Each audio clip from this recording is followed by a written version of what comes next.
সাধারণ মুসল্লি বাংলাদেশের মতন ৯৬টা দেশের খলিফার খুতবা বন্ধ করে দিছে। আমাদেরকে খাটো পাঞ্জাবি দিয়া আপনি লম্বা জুব্বা পরে খুতবা দিচ্ছেন, যতক্ষণ লম্বা জুব্বার কাহিনী না বলবেন ততক্ষণ আপনার খুতবা শুনবো না। ওমর ফারুকের চোখ দিয়ে দর দর করে পানি পড়তেছে। এমন সময় ৩০ পারা কোরআনের হাফেজ, ৬ লক্ষ হাদিসের হাফেজ, নাম হলো আব্দুল্লাহ ইবনে ওমর। সুবহানাল্লাহ। দেখছেন নেতার বেটা যোগ্যতা, দেখছেন নেতার বেটা ৩০ পারা কোরআনের হাফেজ, ৬ লক্ষ হাদিসের হাফেজ। আর হামাকের এমপির বেটার খবর কি? এই আমাদের প্রধানমন্ত্রীর বেটা খ্রিস্টান মহিলা বিয়ে করছে, দেখছেন? আরে কি মনে করছেন? চিন্তা করে দেখেন, বাংলাদেশের মতন ৯৬টা দেশের খলিফা হযরত ওমর, যাকে বলা হয় অর্ধ পৃথিবীর খলিফা, জোরে কোন ঠিক কিনা? তার ছেলে ৩০ পারা কোরআনের হাফেজ, ৬ লক্ষ হাদিসের হাফেজ। বাবার বসে দাঁড়ায় বলতেছে, রে নবীর সাহাবীরা, তোমরা খাটো পাঞ্জাবি হলেও তো নতুন কাপড় পরে নামাজ পড়তে এসেছো। আমার পরনে লক্ষ্য করে দেখো, আমার পরনে কিন্তু নতুন কোনো কাপড় নাই। ওসমান গনি বলতেছে, আব্দুল্লাহ, আজকে জুমার দিনে নতুন কাপড় না পরে তুমি পুরাতন কাপড় পরছো কেন? আব্দুল্লাহ বলতেছে, আমি যদি নতুন কাপড় আজকে পরতাম তাহলে আমার বাবার জুব্বা লম্বা হতো না। কি বুঝলেন? আমি যদি আজকে নতুন কাপড় পরতাম তাহলে আমার বাবার জুব্বা লম্বা হতো না। রে নবীর সাহাবীরা শোনো, তোমরা সবাই যখন ঘুমায় থাকো, এমন সময় আমার বাবা ঘুমায় না। যেদিন থেকে মদিনার খলিফার দায়িত্ব পাইছে সেদিন থেকে সব মানুষ ঘুম পাড়বে, আর আমার বাবা তোমাদের খেদমতের দায়িত্ব নিয়েছে। জোরে কান্না সুবহানাল্লাহ। আর এখনকার নেতারা মোবাইল বন্ধ করে ঘুম পাড়ে। ভোটের আগে কয় গরিবের বন্ধু, সমাজসেবক, জনদরদি, যেই শালা নেতা হয়ে গেছে ওর মোবাইল আর চালু নাই। দুনিয়ার সবাই যখন ঘুম পাড়ে, ওমর ফারুক সুরের মতন মদিনার অলি গলি ঘুরে বেড়ায়। হঠাৎ হযরত ওমর দেখতেছে একটা তাঁবু টাঙ্গানো, তাঁবুর বাইরে একটা পুরুষ মানুষ খালি দৌড়াদৌড়ি করতেছে। একবার ডানে যায়, একবার বামে যায়, একবার উত্তরে যায়, একবার দক্ষিণে যায়। ওমর ফারুক লোকটার কাছে গিয়ে সালাম দিয়ে বললেন, ভাইজান, এই যে অস্থির হয়ে আপনি দৌড়াদৌড়ি করতেছেন, আপনার কারণ কি? আসসালামু আলাইকুম ভাইজান। আপনি অস্থির হয়ে দৌড়াদৌড়ি করতেছেন, এর কারণ কি? আসসালামু আলাইকুম ভাইজান। আপনি অস্থির হয়ে দৌড়াদৌড়ি করতেছেন, এর কারণ কি? কয়বার সালাম দিছে? লোকটা সালাম দিস মিয়া, তুই আমাকে চিনিস? আমার বাড়ি হলো অমুক এলাকায়, আমার শ্বশুরের বাড়ি হচ্ছে অমুক এলাকায়। আমি গর্ভবতী বউ নিয়ে রাতের বেলা বের হয়েছি, এই জায়গায় এসে আমার বউয়ের প্রসব ব্যথা শুরু হয়েছে। এখন তাঁবুর মধ্যে আমার বউ ছুঁয়ে আমি বাহির অস্থির হয়ে ঘুরতেছি, কি করবো, আমি কি করবো? আর মারি খেলে সমানে খেলে সালাম দেশ। ওর ঘর বললেন, ভাইজান, ভাইজান একটু ধৈর্য ধরেন, আমার বাড়িতে ভালো একটা ধাত্রী আছে ভাই। লোকটা ভাই কে রে, এত খারাপ ব্যবহার করলাম, তারপরে বলে আমার বাড়ির ভালো একটা ধাত্রী আছে। এক দৌড়ে বাড়ির দরজা, আব্দুল্লাহর মা, আব্দুল্লাহর মা দরজা খুলে দে। ওমর ফারুক বলে, চমকে গিয়ে বলে, আব্দুল্লাহর মা, আমি তোমাকে ডাক দাও মাত্রই তুমি দরজা খুললে। তুমি যদি ঘুমের মধ্যে থাকতে তাহলে এত তাড়াতাড়ি দরজা খুলতে পারতা না। বলো তো এত তাড়াতাড়ি দরজা কেমনি খুললা? বউ কান্দার বলে, স্বামী গো, আপনি যখন থেকে খলিফা হয়ে পাগল হয়ে গেছেন, আমিও তখন থেকে আপনার জন্য দরজায় দাঁড়িয়ে থাকি, আপনি আসা মাত্র দরজা খোলার অপেক্ষা। আপনি কষ্ট করে মানুষের দুঃখ কষ্ট দেখবেন, আর আমি আরাম করে বিছানায় ঘুমাবো। কারণ বহুদিন আমি আপনাকে দোয়া করতে দেখেছি, আমি কান ফালায় শুনছি যে আমার স্বামী যে দোয়া করতেছে, কি দোয়া করে, আমি কান ফালায় শুনছি আপনি দোয়া করছেন, আল্লাহ আমার আব্দুল্লাহর মা কত কষ্ট করে আমাকে ভাত তরকারি রুটি পাক করে দেয়। ও আল্লাহ, আমি জান্নাতে গেলে হুর চাই না, আমার বউকে নিয়ে আমি জান্নাতে থাকবার চাই। জোরে কারণ সুবহানাল্লাহ। যে স্বামী বউকে নিয়ে জান্নাতে থাকবার চাই, আর সে বউ ঘুম পাড়বি?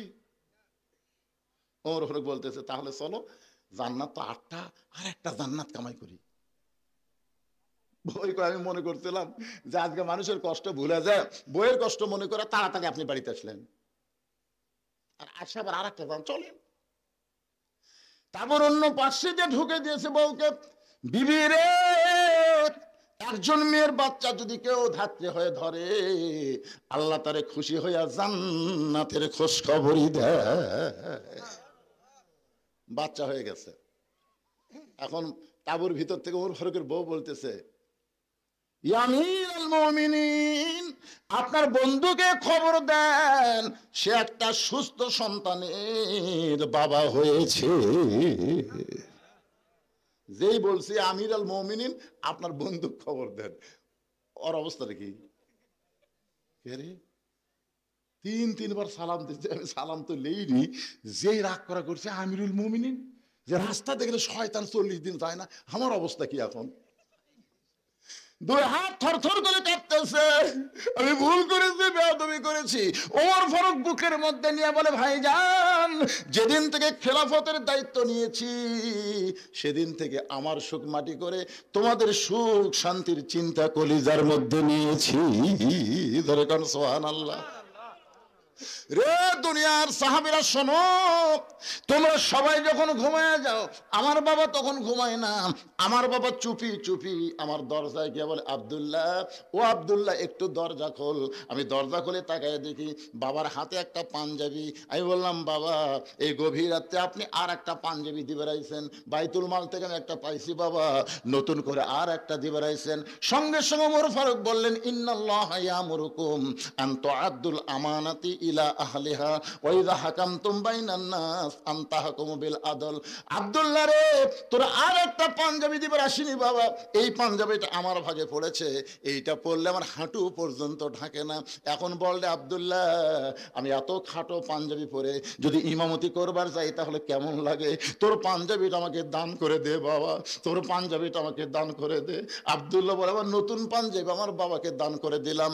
বাবার পাঞ্জাবি আমার পাঞ্জাবি একত্র করে বাবা লম্বা জুব্বা বানায় খুতবা দেয়। এখন বলো, বাবার খুতবা শোনা যায় কি না যায়? সমস্ত সাহাবীরা চিল্লায় বলে, আল্লাহ, তোমার কোরআন দিয়ে যখন রাষ্ট্র চলবে, এমন ভালো মানুষকে মুসলমান নেতা হিসাবে দেখতে পাবো। লিল্লাহি তোমার কোরআনতে যখন রাষ্ট্র চলবে, এমন ভালো মানুষকে মুসলমান নেতা হিসাবে দেখতে পাবে। মানুষের তৈরি আইন দিয়া, ডক্টর কামালের সংবিধান দিয়া এই বাংলাদেশ কোনোদিন শান্তিময় হতে পারে না। বাংলার যদি শান্তি চায়, আল্লাহর কোরআনের বিকল্প কোনো রাস্তা নাই। আল কোরআনের আলো, এটা কি রাজনীতি? আল্লাহ। খাদিজাতুল কুবরা বলে, ইয়া রাসূলুল্লাহ, আমি আপনার কাছে যা চাই তা যদি আল্লাহর না থাকে। নবী বলে, খাদিজা, আল্লাহর নাই এ কথা বলাও ঠিক না। খাদিজা বললেন, হুজুর, তাহলে সূরা ইখলাস পড়ি। নবী চুম করছে। যে খাদিজা বলতে সূরা ইখলাস পড়ি, নবী চুম করছে, তার মানে সূরা ইখলাসের মধ্যে আল্লাহর অনেক কিছুই নাই। আপনারা জানেন না, একবার পড়লে 10 পারা কোরআন পড়ার সওয়াব। 114টা সূরা কোরআন শরীফে, কয়টা? প্রত্যেকটা সূরা দেখবেন পড়তে পড়তে সূরার নাম পাবেন, কিন্তু সূরা ইখলাস পড়তে পড়তে ইখলাস কোন শব্দ এই সূরার মধ্যে আপনারা পাবেন না। আছে? কুল আউযু বিরাব্বিন নাস, সূরার নাম কি? কুল আউযু বিরাব্বিল ফালাক, সূরার নাম কি? তাব্বাত ইয়াদা আবি লাহাব, সূরার নাম কি? ইজা জা নাসরুল্লাহ, সূরার নাম কি? নাসর। কুল ইয়া আইয়ুহাল কাফিরুন, সূরার নাম কি? এখন দেখেন তো, কুল হুয়াল্লাহু আহাদ আল্লাহুস সামাদ লাম ইয়ালিদ ওয়া লাম ইউলাদ ওয়া লাম ইয়াকুল লাহু কুফুয়ান আহাদ, এর মধ্যে ইখলাস কোটি নাই। এই 113টা সূরা আপনি পড়েন, পড়তে পড়তে সূরার নাম অটোমেটিক আপনার সামনে পাবেন। কিন্তু সূরা ইখলাস পড়লে 10 বার পড়লেও ইখলাস শব্দ আপনি একবারও পাবেন না। তো এই সূরার নাম ইখলাস আল্লাহ কেন দিলেন? একবার পড়লে 10 পারার সওয়াব রে পাগলারা। পড়বেন আমার সঙ্গে, পড়বেন? তাহলে পড়েন, বিসমিল্লাহির রহমানির রহিম। কুল হু আল্লাহু আহাদ আল্লাহুস সামাদ লাম ইয়ালিদ। নাম কি? মরিয়ম। এই মরিয়মের খালু জাকারিয়া নবী। ধরে কোন নবী? দেখেন মানুষের সন্দেহ কি, এই জাকারিয়া আলাইহিস সালামকে ওরা দোষ দিল, এই খালুর মাধ্যমে কাম হয়েছে। সবাই যখন জাকারিয়াকে ধর ধর, জাকারিয়া সমানে দৌড়ে আর আল্লাহ কাম করলি, তুমি কাম করলেন আপনি, আর পিটুন খাম আমি। কি কাম কে করছে? আর দোষ কার? জাকারিয়া। আল্লাহ বললেন, জাকারিয়া আদমকে আমি দুনিয়াতে পাঠাইছি বাপ মা ছাড়া, আর ঈসাকে পাঠালাম বাপ ছাড়া। কিয়ামত পর্যন্ত বাবা ছাড়া কোনো সন্তান আর মায়ের পেটে জন্ম নিবে না। যদি জন্ম নেয় বুঝবে ওইটা অবৈধ সন্তান। আপনারা বলেন তো, বাবা ছাড়া কোনো সন্তান এটা কি বৈধ না অবৈধ? তাহলে ভোট ছাড়া তারা এমপি, এরা বৈধ না অবৈধ? এই হিসাবে 15.5 বছর যেগুলো এমপি ছিল এদের নাম হলো জাউরা এমপি। জোরে কোন কি এমপি? কথা কোন কি এমপি? কথা কন না কেন?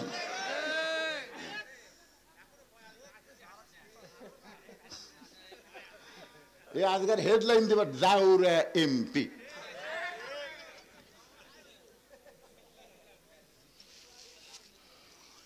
একটু মনোযোগ দিয়ে শুনবেন। রাসূল বলে, খাদিজা তাহলে আমার কাছে আপনি কি চাবেন? খাদিজা বলতেছে, রাসূলুল্লাহ কিয়ামত পর্যন্ত একটা মুজিজা আল্লাহ আপনাকে দিয়েছে, যে মুজিজা কোনোদিন বিলুপ্ত হবে না। ইন্না নাহনু নাযালনা যিকরা ওয়া ইন্না লাহু লাহাফিজুন। সেই মুজিজার নাম হলো আল্লাহর কোরআন। ওগো আল্লাহর নবী, এই কোরআন পাওয়ার জন্য 3.5 বছর আপনি গারে হীরার মধ্যে সাধনা করেছেন। এই সাধনাকে আল্লাহ কবুল করে কোরআনের 5টা আয়াত আল্লাহ আপনার উপর নাজিল করলো। প্রথম শব্দটা ছিল ইকরা। জোরে কোন কি? ইকরা বিইসমি রাব্বিকাল্লাযী খালাক খালাকাল ইনসানা মিন আলাক। এই যে 5টা আয়াত আপনার উপর আল্লাহ নাজিল করলো, আপনি আর গায়ে হীরার মধ্যে থাকলেন না, আপনি নিচে চলে আসলেন। আপনি এই যে গায়ে জুব্বা পরা অবস্থায় ফেরেশতা জিবরাইল আপনাকে বুকের মধ্যে নিয়েছিল। আল্লাহ তাওয়াজ্জু দিয়ে 5টা আয়াত নাজিল হলো। ওই জুব্বার কোনোদিন আপনি পরেন নাই, আমি দেখেছি আপনি যত্ন করে জুব্বাটা রাইখা দিয়েছেন। মাঝে মধ্যে আপনি জুব্বা দেখেন, চুমা খান, আবার জুব্বাটা যত্ন করে রাইখা দেন। ওগো আল্লাহর নবী, আমি খাদিজা যখন মরে যাব ওই জুব্বাটা আমার কাফনের কাপড় হিসাবে দিয়ে দেবেন। আমার 2 নম্বর চাওয়া হলো আপনার পবিত্র হাত দিয়ে আমাকে অন্ধকার কবরে নামায় দিবেন। কবরে মাটি দেওয়ার পরে সবাই যখন চলে যাবে, এমন সময় 2টা ফেরেশতা আল্লাহ কবরের মধ্যে পাঠাবে। 2টা ফেরেশতা কবরে আসবে, তাদের নাম হলো মুনকার নাকির। জোরে কোন, তাদের নাম কি? ফেরেশতা আসিয়া যখন জিজ্ঞাসা করিবে, দিন কি তোমার মাবুদকে, বা তখন কি বলিবে? সবাই বলে, গান গাইলে গুনাহ হবে নাকি? ফেরেশতা আসিয়া যখন জিজ্ঞাসা করিবে, দিন কি তোমার মাবুদকে, বা তখন কি বলিবে? সবাই বলেন, আল্লাহ বিনে নাই রে মাবুদ, আল্লাহ বিনে নাই রে মাবুদ। জবানে তাই বলো রে বলো, মুখে আল্লাহ রাসূল সবে বলো। ওগো আল্লাহর নবী, ওই ফেরেশতা 3টা প্রশ্ন করবে, আমি খাদিজা উত্তর দিবার পারবো না, আমার পক্ষ থেকে আপনাকে উত্তর দেওয়া লাগবে। এই 3টা চাওয়া যদি আপনি পুরা করতে পারেন, তাহলে 50,000 বছরের কবরে আমার খাদিজার কোনো চিন্তা নাই। সঙ্গে সঙ্গে আল্লাহ নবী খাদিজার কবরে চুমা দিয়ে বললেন, খাদিজা ওই আল্লাহর শপথ করে বলতেছি, আমার আগে যদি আপনার মৃত্যু হয় তাহলে আপনার 3টা চাওয়াই আমি পুরা করব ইনশাআল্লাহ। আপনার বলেন তো, এখানে রাসূল কি বললেন? আমার আগে যদি আপনার মৃত্যু হয়।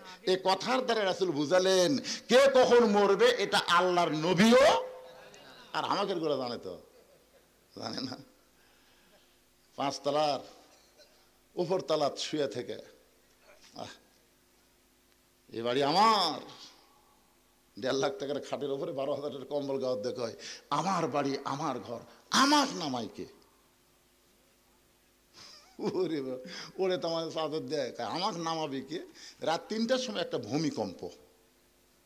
যেরকম কি কম্প না, খুব জোরে বলে, ওই চেতন পাই এত ফোর্সে নামছে ভাই, কম্বলের মধ্যে লঙ্গি খুলে আছে, ওটাও পরার টাইম নেই, একে ন্যাংটা হয়ে নামছে। ফেরেশতা বলতেছে, আল্লাহ নামাইলা নামাইলা, তাই বলে ন্যাংটা করে? আল্লাহ কয়, অহংকার করিস না রে, 41 সাল পর্যন্ত এক লক্ষণ সে ন্যাংটা হয়ে নামে পলাছে, আর একটা পলালো হাসিনা, ধরে কোন কথা ঠিক কিনা, তা গোষ্ঠী শুদ্ধে। অহংকার করো না বাজান, পলাবো না পলাবো না, শেখের বেটি পলায় না। আর একটা শালা কাউয়া কাউয়া, এই আর এই হামান, ই হচ্ছে হামান। হাসিনা যদি ফেরাউন হয়, কাদের হলো হামান, জোরে কোন কথা ঠিক কিনা। এই শালা হামান, আর মাজা চলে না, তেজতে সে মাইক পালি কয় খেলা হবে খেলা হবে, করে খেলবার গেলে মাজা থাকা লাগবে না পাগলা, মাজা ছাড়া খেলা যায় কি? তাহলে সমস্ত ক্ষমতার মালিককে। আমার সঙ্গে যারা পারেন তারা পড়েন, না পারলে মনোযোগ দিয়ে শুনবেন। আল্লাহ তাআলা কোরআনে বলতেছেন, তুইজ্জু মান তাশা ওয়া তুযিল্লু মান তাশা বিয়াদিকাল খায়র ইন্নাকা আলা কুল্লি শাইইন কাদির। মা খাদিজা দুনিয়া থেকে বিদায় নিলেন। দুনিয়া থেকে বিদায় নেওয়ার পরে আল্লাহর নবী তাকায় দেখেন তার 4টা মেয়ে কাঁদতেছে। মা খাদিজার পেট থেকে আল্লাহ তার নবীকে 4টা মেয়ে দিয়েছিলেন। একটা মেয়ের নাম হলো রোকেয়া, একটা মেয়ের নাম হলো কুলসুমা, একটা মেয়ের নাম হলো জয়নাব, আর একটা মেয়ের নাম হলো খাতুনে জান্নাত ফাতেমা। রাসূল তাকায় দেখে 3 মেয়ে কাঁদতেছে, একটু শব্দ শোনা যায়, কিন্তু ফাতেমার কান্নার কোনো সাউন্ড নেই। আপনার বলেন তো, যে মেয়েরা শব্দ করে কান্দে, ওরা কি শুধুই কান্দে? আমার বাবা মইরা গেছে রে, মরার আগে খাট দিবার চাইছিল, সেই খাট আমাকে দিবে কে? আমার বাবা মইরা গেছে রে। তখন বড় ভাই দেয়া বলতেছে, কান্দিস না পাগলি, যে খাট আমার বাপ দিবার চাইছিল সেই খাট আমি দেবো। তখন বলতেছে, আমার বাবা মইরা গেছে রে, মরার আগে খাট দিবার চাইছিল, সেই খাট আমাকে বড় ভাই দিবে, এখন ল্যাপ তোষক দিবি কে? আমার বাবা মইরা গেছে রে। তখন মেজো ভাই যা বলতেছে, কান্দিস না পাগলি, ল্যাপ তোষ আমি দেবো। তখন সাইড যা বলতেছে, মানুষ বুড়া হলে মরবি। এইরকম কিছু মেয়েরা আছে না নাই? জোরে কেন আছে না নাই? নবী তাকে দেখে ফাতেমা কাঁদতেছে, চোখের পানি পড়তেছে, গাল ভিজে যাচ্ছে, কিন্তু কান্নার কোনো শব্দ নাই। আল্লাহ নবী ডাক দিলেন, ফাতেমা একটু মেহেরবানি করে ঘরের মধ্যে আয়। ফাতেমা যখন ঘরের ভিতরে, নবী বলেন, ফাতেমা তোমার মা দুনিয়া থেকে বিদায় নেওয়ার আগে আমাকে 2টা ওসিয়ত করেছে। 1 নম্বর ওসিয়ত হলো, তোমার মাকে তুমি একলাই গোসল করান লাগবে। ও ফাতেমা, তোমার সঙ্গে অন্য কাউকে তুমি নিবার পারবা না, তুমি একা একাই তোমার মারে গোসল করানো লাগবে। 2 নম্বর ওসিয়ত হলো, তোমার মাকে একা একাই তোমাকে কাফনের কাপড় পরাতে হবে। ফাতেমা বলে, বাবা আমার আরো 3টা বোন আছে বাবা, এদেরকে যদি সঙ্গে না নেই ওরা মন খারাপ করবে। রাসূল বলে, ফাতেমা ওসিয়ত পালন করা হলো ওয়াজিব। যেখানে তোমার মা তোমার কথা একলা বলেছে, সেখানে অন্য কাউকে আর ঢুকানোর সুযোগ। আপনারা ওসিয়ত করবেন। এই গোরস্থানের কমিটি যারা আছে তাদের কাছে আমি বলতেছি, আপনার ওসিয়ত করবেন, যদি কেউ মারা যায় কোনো বেনামাজি কবর খুঁড়তে পারবে না।